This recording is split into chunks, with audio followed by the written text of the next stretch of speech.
का काय आहे हे कचऱ्याचे 3 प्रकार आहे तीन प्रकार आहे का नाही सचिन महाजन आणि ती कंकी कशी सांगती बघ आता या बरं का वासुदेव महाराज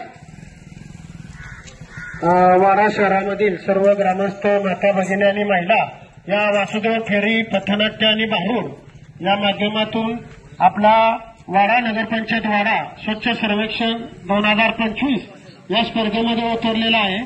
तरी या कचऱ्याचं वर्गीकरण हिरवं डस्टबिन, निळं डस्टबिन आणि लाल डस्टबिन या डस्टबिन मध्ये कुठला कचरा टाकायचं ही सत्यादेवी सांगते।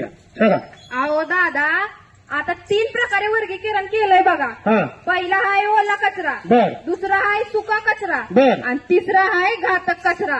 तर ओल्या कचऱ्याचा डबा आहे हिरवा, त्यात काय काय टाकायचंय? काय काय टाकायचंय इकडे सोमा नीट ऐक नुसतं तिकडे बघत बसू नको ऐका तरी। अहो त्यात टाकायचंय भाजीपाला, अन्न पदार्थ, फळे इत्यादींचा कचरा आणि एवढंच नाही आपल्या अंड्याची टरफलं, पत्रावळी, झाडांच्या कोळ्या, फांद्या ओल्या कचऱ्यात टाकायचंय। दुसरा कुठला आहे सुका कचरा, त्याचा डबा आहे बघा निळा, टाकायचंय प्लास्टिकच्या वस्तू, डिस्पोजेबल वस्तू आणि लाकूड। तसंच तिसरा आहे घातक कचरा, त्याचा डबा आहे लाल, टाकायचंय सॅनिटरी नॅपकिन, आपलं ती लहान मुलांचं हागीच असतं का नाही सोम्याचं पोरगा हागीच तुझी बायको रस्त्यावर टाकती समजून सांग तिला रस्त्यावर टाकायचं नाही।